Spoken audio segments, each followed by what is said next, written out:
Today we are starting our new point. But before starting our new point, let me ask a question. My question is that which thing do you like most? Means,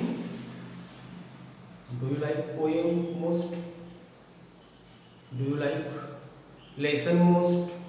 Do you like story most? I know your answer. Your answer is that you like story most. I am correct? Very good. Let's start. विद्यार्थी मित्रांनो, आपल्याला सगळ्यांना माहीतच आहे, विशेषतः या बालवयामध्ये, तुमच्या वयामध्ये जे आपले पुस्तक आहे, त्या पुस्तकांमध्ये ज्या कथा आहेत, पोएम आहे, लेसन आहेत, यांच्यापेक्षा आपल्याला कथा जास्त आवडतात. कथा ह्या डायरेक्ट हृदयाशी भेटतात. कथा आपल्या हृदयामध्ये स्थान करून घेतात. त्याची गोष्ट सांगतो तुम्हाला. बघा, आम्ही लहानपणी देखील माझी आजी आम्हा सगळ्यांना, माझ्या बहिणीला, भावांना घेऊन बसायची आणि आम्हाला स्टोरीज सांगायची, कथा सांगायची, जुन्या कथा सांगायची, देवांच्या असतील, प्राण्यांच्या असतील, त्या कथा आम्हाला ती सांगत असेल. आणि मग आम्हाला त्या कथा सांगितल्यानंतर ती आम्हाला एक प्रश्न विचारायची, सांगा बरं तुम्हाला या कथेतून काय कळलं. मग आम्ही तिला आमच्या भाषेमध्ये थोडंसं उत्तर द्यायचो. म्हणजे एक लक्षात आलं का तुमच्या, की प्रत्येक कथेमधून आपल्याला काहीतरी लेसन मिळतो. There is a moral from every story. No doubt entertainment is also very important, but at the end moral is very important. What we learn from the story. तर अशी जी गोष्ट आज आपण या ठिकाणी सुरुवात करणार आहोत, ही गोष्ट सांगितली आहे एका आजोबाने. Grandfather tells a story. Grandfather tells a story. तर आता मी तुम्हाला सांगितलं की घरामध्ये आजी आजोबा असणं म्हणजे एक पर्वणीच आहे, एक मजा आहे. ते आपल्याला नेहमी काहीतरी शिकवत असतात, सांगत असतात आणि आपल्यावर अनावधानाने संस्कार होत राहतात.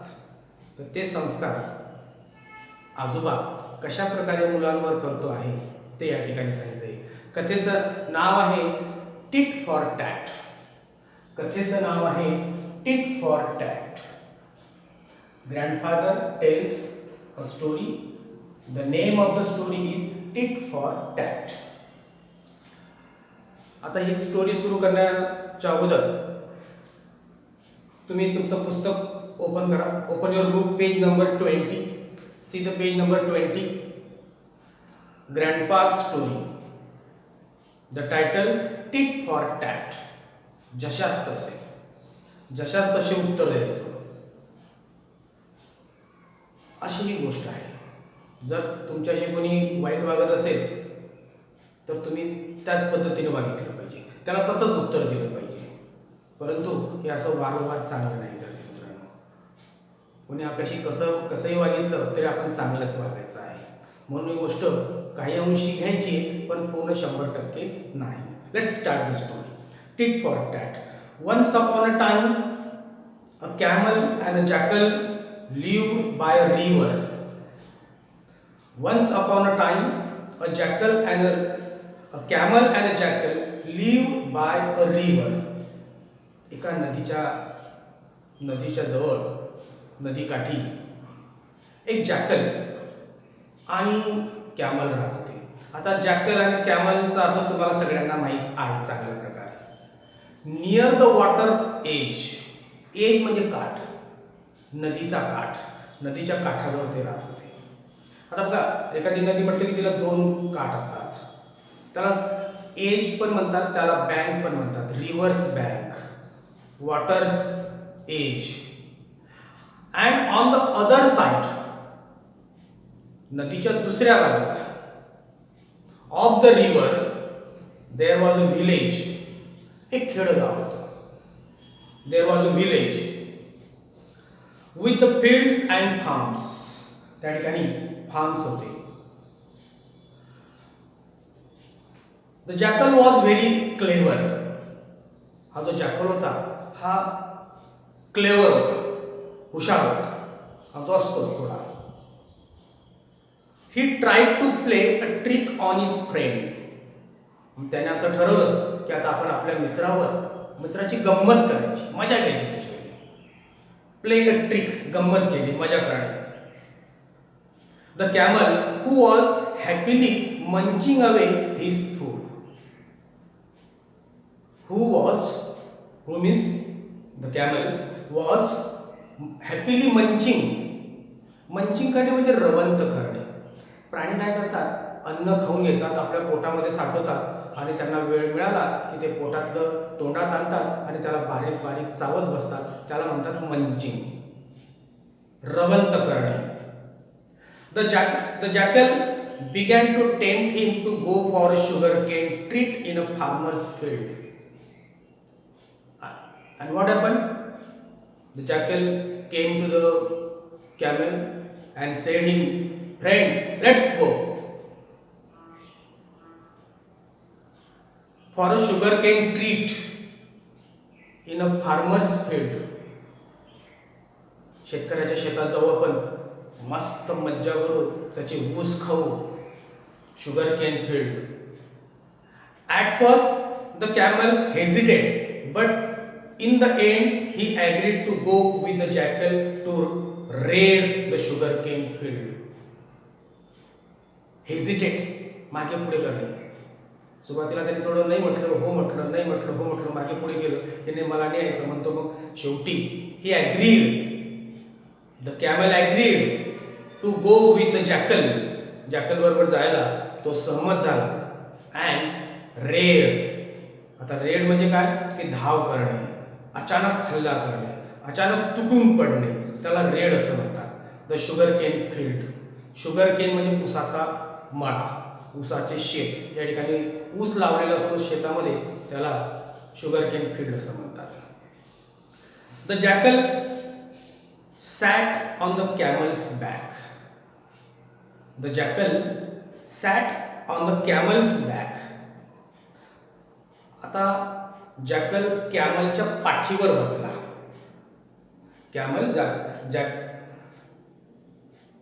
कॅमलच्या पाठीवर जॅकल बसला.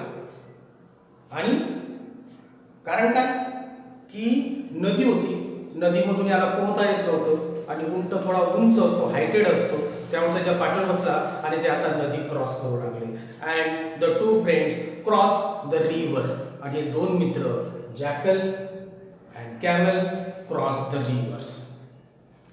दे ate their fill in the sugarcane field. Suddenly the jackal began to bawl. Suddenly the jackal began to howl. Howl करणे म्हणजे माहिती आहे का, किंचाळी मारणे, ओरडणे. The jackal began to howl. आता बघा हा कसा विचित्र प्राणी आहे हा जॅकल. खाऊन पिऊन घेतलं मस्त आणि अचानक ओरडायला लागला. Said the camel, you will wake up the farmer. What you are doing friend, what you are doing, you are waking up the farmer. तू त्याला जागा करतो शेतकऱ्याला, cup shut down. But the jackal went on howling. परंतु त्याने आपलं काम चालूच ठेवलं, ओरडायचं. Sure enough the farmer and his helpers came running to the field. आणि लगेच फार्मर आणि त्याचे हेल्पर्स, त्याला मदत करणारे त्या ठिकाणी आले. आता त्या ठिकाणी आल्यानंतर तुम्हाला माहिती आहे काय होईल. हा जो जॅकल होता हा हुशार होता, तो तिथून पळून गेला. सापडला कोण, हा बिचारा camel. The naughty jackal slipped away but the poor camel could not do so. एवढं मोठं शरीर असतं कॅमलचं, तो पळून जाऊ शकत नाही. शेवटी तो सापडला. The farmer beat him up and drove him away. आणि त्याला बिचाराला त्याला खूप मारलं आणि त्याला ड्रो हिम अवे. ड्राईव्ह अवे म्हणजे दूर हाकलून देणे. त्याचा भूतकाळ आहे बघा, ड्रो हिम अवे, त्याला लांब हाकलून दिलं. बघा कसा आहे. आणि म्हणून तो म्हणतो चला याची मजा करू आपण. Let's play a trick. Trick म्हणजे युक्ती करणे, मजा करणे. The jackal was waiting for the camel at the river side. Now the story, it is the turning point of the story. The jackal was waiting because he was unable to cross the river. He was unable to cross the river. ती नदी cross करणं त्याला शक्य नव्हतं, म्हणून तो तिथं त्याची वेट करू लागला at the river side. He said, sorry brother, but I am in the habit of singing after a good dinner. तो मित्रा मला माफ कर, तुला माझ्यामुळे मार बसला, पण काय करू, मला अशी सवय आहे, इन द हॅबिट, मला अशी सवय of singing after good dinner. चांगलं जेवण झालं की मला गाणं म्हणण्याची खूप इच्छा असते आणि मी गाणं म्हणतो, आणि मग गाणं, त्यामुळे मी ते गाणं म्हणतो. I hope you don't mind it much. Mind, don't mind म्हणजे तू मनाला लावून घेऊ नकोस please. The camel didn't say anything. बिचारा कॅमल खूप मार खाल्ला होता आणि तो एक शब्दही बोलला नाही, आणि तो तसाच त्या काठाजवळ आला. He let the jackal sit on his back and enter the water. आणि पुन्हा त्या जॅकल त्या कॅमलच्या पाठीवर बसला आणि ते आता नदीत उतरले. Near the middle of the river, near the middle, middle म्हणजे मध्यभाग, ऑफ द रिव्हर, नदीच्या अगदी मध्यभागी. The water was very deep, की ज्या ठिकाणी पाणी खूप खोल होतं. There the camel began to take a deep in the water. आणि आता इथे टिट फॉर टॅट जे होतं ना, त्याचा अर्थ इथे लागतो बघा. आणि आता कॅमलने काय केलं की बरोबर नदीच्या काठी आला, तो मध्यभागी आला. दोघं जण, तो पाठीवर बसलेला होता आणि ज्या ठिकाणी खूप पाणी होतं त्या ठिकाणी बरोबर तो स्टॉप झाला, थांबला. आणि काय केलं त्याने, there the camel begin,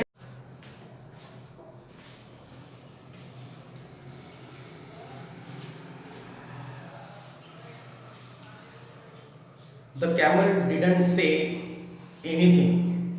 He let the jackal sit on his back. मार खाल्ल्यानंतर तो बिचारा camel didn't say anything and he let म्हणजे परवानगी देणे. He let the jackal sit on his back. आणि आपल्या पाठीवर त्याला बसण्याची त्यांनी परमिशन दिली. and entered the water. इथं बघा entered हा पास्ट टेन्स आहे बघा एंटरचा. Near the middle of the river, near the middle of the river, middle म्हणजे मध्यभाग, नदीच्या अगदी मध्यभागी. The water was very deep. नदीच्या बरोबर मध्यभागी पाणी खूप होते, म्हणजे नदी खूप खोल होती. There the camel began to take a deep in the water. आणि या ठिकाणी आपली जी कथा आहे, स्टोरीचं नाव आहे टिट फॉर टॅट, ते कसं लागू पडतं ते बघा. Now the camel began to take a deep in the water. आणि आता बरोबर नदीच्या मध्यभागी गेला आणि आपल्याला आता जशाला तसं उत्तर द्यायचंय, म्हणून त्याने काय केलं की बरोबर मध्यभागी गेला आणि डीप केलं. डीप केलं म्हणजे डुबकी मारली, आणि मला आता डुबकी मारायची आहे असं करून तो त्या पाण्यामध्ये बसण्याचा प्रयत्न त्याने केला. The jackal was फ्रायटन्ड.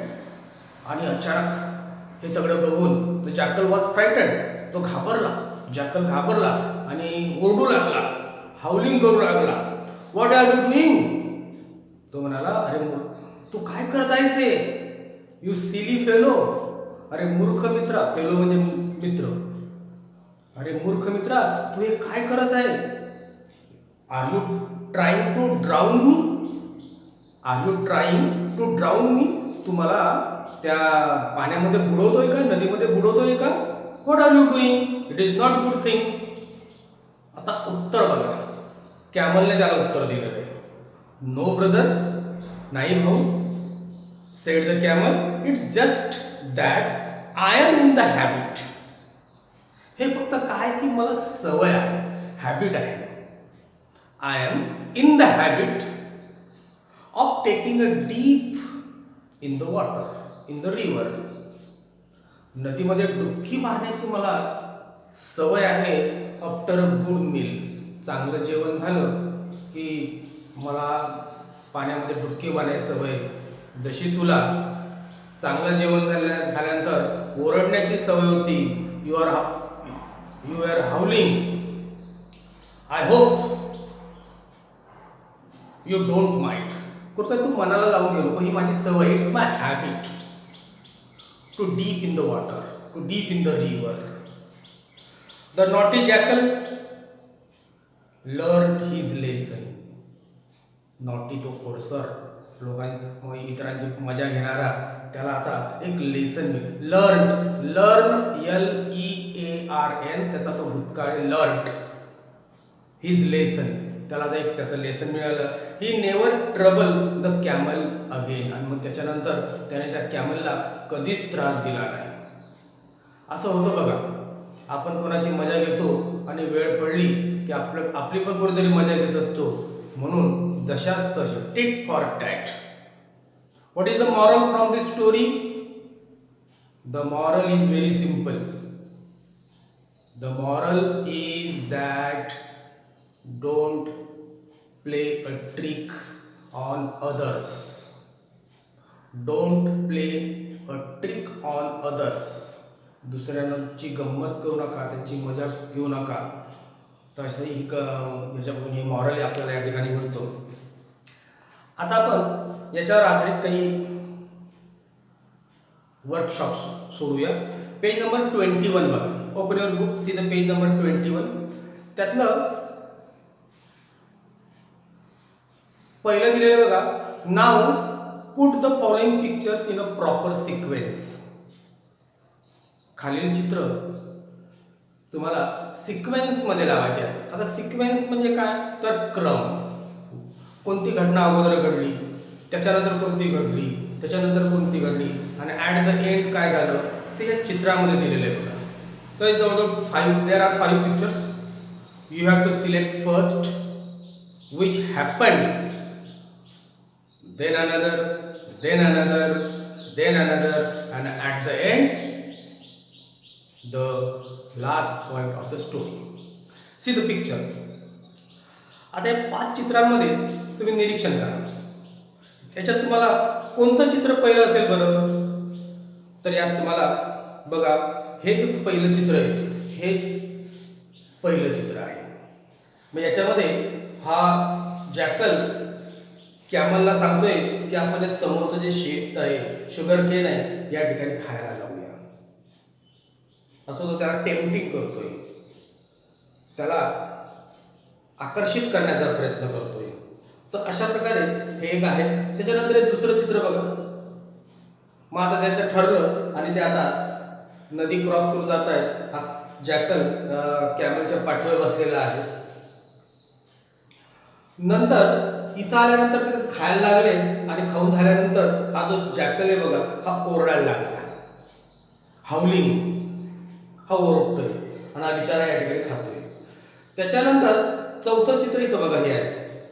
याच्यामध्ये हा फार्मर हेल्पर्स त्या ठिकाणी आलेला आहे आणि तो आता त्या कॅमलला बीट करतोय. Last picture in the middle of the river, camel take a dip. आणि या ठिकाणी मध्यभागी आल्यावर तो कॅमल खाली बसण्याचा, डुबकी मारण्याचा प्रयत्न करतो. असे चित्र आहेत. तर यांना सिक्वेन्स मध्ये लावायचं. आणि इथं काय म्हणाले, copy and appropriate line or lines from the story for each of the picture above. आता पहिलं आपण हे चित्र घेतलं बघा. या पहिल्या चित्रासाठी या स्टोरीमध्ये काय कोणती लाईन आहे तर बघा, आपण चित्र बघू. इथं हा कॅमल आहे, हा जॅकल आहे आणि तो त्याला सांगतोय की the jackal began to tempt him to go for sugarcane treat in the farmer's field. तो त्याला सांगतोय की आपण तिकडे जाऊ. मग ही ओळ त्याच्या खाली लिहायची. समजलं का? या चित्रामध्ये काय सांगितलेलं आहे? The jackal told camel, the jackal began to tempt him to go for sugarcane treat in the farmer's field. चित्र आणि त्याच्या खाली ते लिहायचे. चित्र आणि त्याच्या खाली त्याची ओळ. आता एक दुसरं बघा. हे दुसरं चित्र. जॅकल त्याच्या पाठीवर बसलेला आहे. The jackal sat on the camel's back and the two friends crossed the river. हे लिहायचं. असं प्रत्येकाचे चित्र पाहून त्याच्या खाली त्याची लिहायचं. तुम्हाला चित्र काढताना तर खूप चांगली गोष्ट आहे. काढण्याचा प्रयत्न करा आणि त्याच्या खाली 1 बाय 1 त्याची माहिती लिहा. तर हा झाला पहिला प्रश्न. दुसरा प्रश्न बघा. त्याच्याच खाली 21 पेजवर. Page 21. Read the following words and put them in the proper row in the table. Row मध्ये ह्या ओळी, लाईनी, रांगा.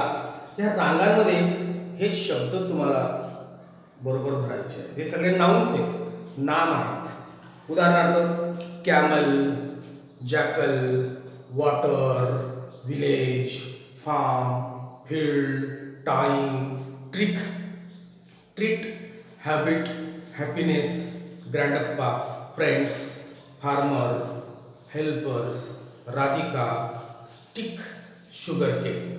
These are all nouns.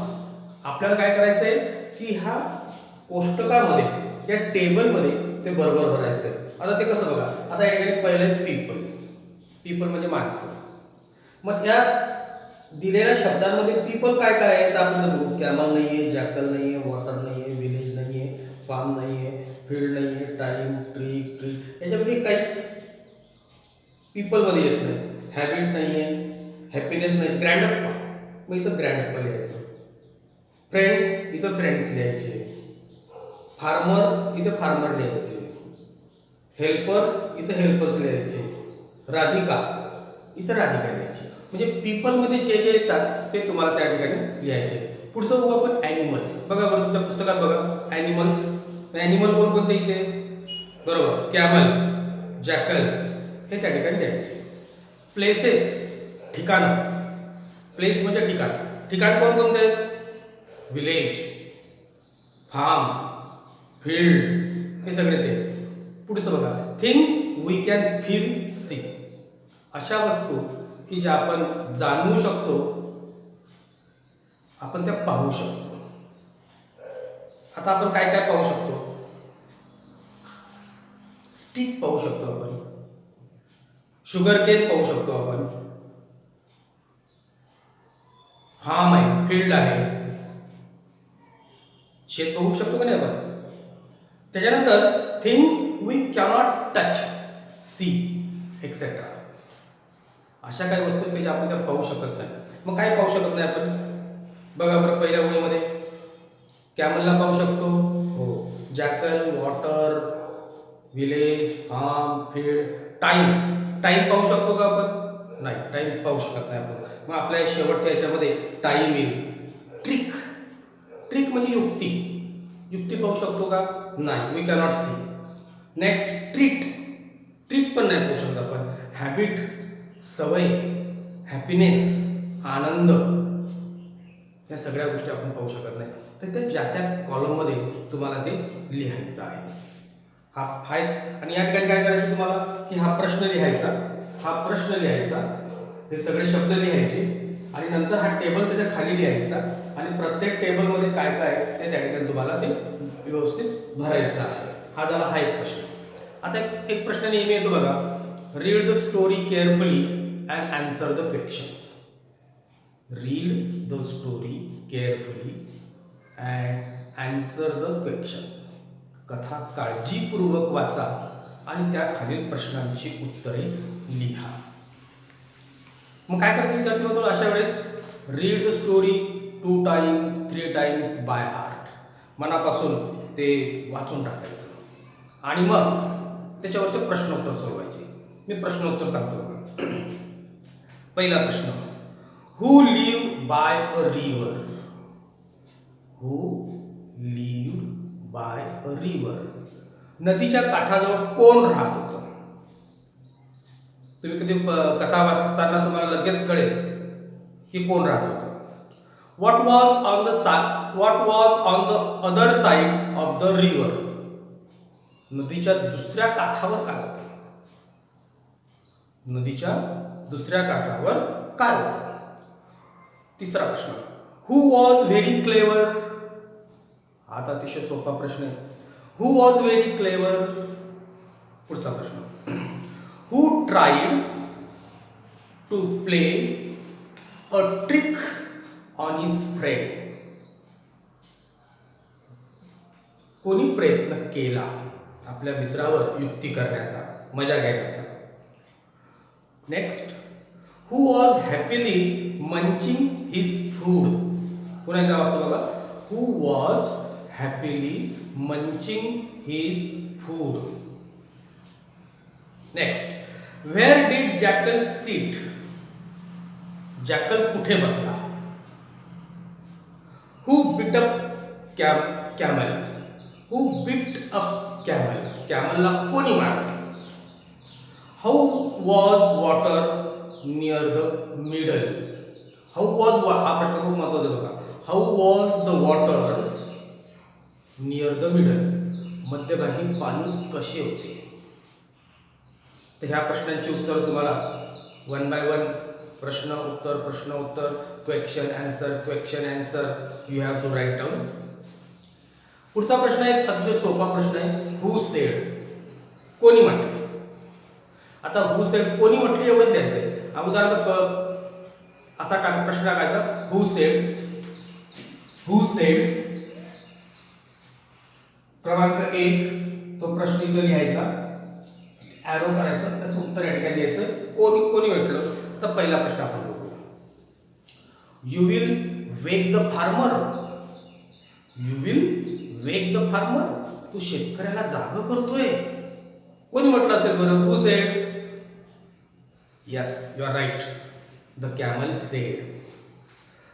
But दुसरा बघा, but I am in the habit of singing after a good dinner. But I am in the habit of singing after a good dinner. चांगलं जेवण झाल्यानंतर मला गाणं म्हणण्याची सवय आहे. पुढचं, what are you doing you silly fellow. अरे मूर्ख मित्रा, तू काय करतोयस? चौथं आहे, I am in the habit of taking a deep in the water after a good meal. पाण्यामध्ये डुबकी घेण्याची मला सवय आहे. या अशा प्रकारे हे 4 प्रश्न तुम्हाला त्या ठिकाणी सोडवायचे. दुसरे गोष्ट विद्यार्थी मित्रांनो, की तुम्ही काय करा, ही संपूर्ण कविता write down in your good handwriting. तुमच्या सुंदर हस्ताक्षरामध्ये तुम्हाला लिहायचे.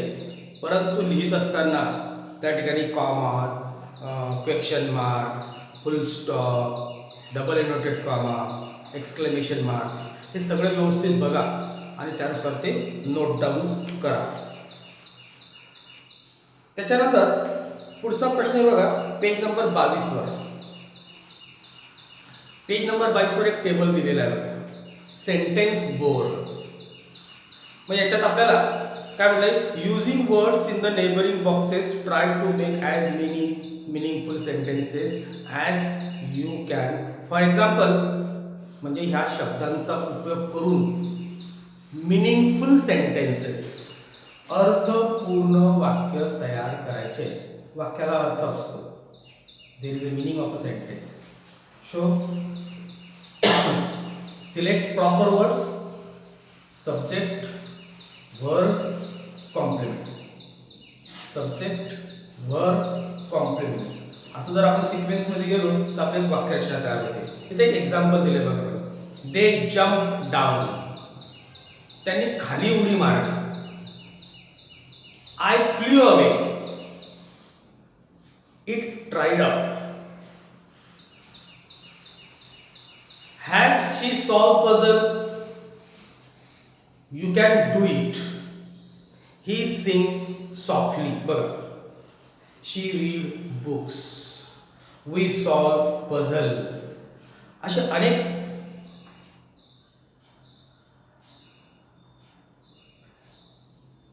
शब्दांचा उपयोग करून तुम्हाला भरपूर वाक्य तयार करता येतील. आणि हे करण्यासाठी तुम्हाला तुमचे भाऊ, मोठा भाऊ, बहीण जे असतील त्यांची मदत घ्या. तुम्हाला स्वतः येत असतील तर अतिशय उत्तम. पहिले हे सर्व लिहायचं आहे, हा टेबल तयार करायचा आहे, टेबलवर सगळे वाक्य लिहायचे आणि खाली 1 बाय 1 तुम्हाला लिहायचं आहे. तर अशा प्रकारे विद्यार्थी मित्रांनो, हा पाठ या ठिकाणी आहे. या पाठात या स्टोरीमध्ये आपल्याला खूप काही शिकायला मिळालेलं आहे. खूप लिखाणकाम करा. लिखाणकाम आपल्या वह्यांमध्ये पूर्ण ठेवा आणि मग अशा प्रकारे या कथा आपली या ठिकाणी संपली आहे. बाय.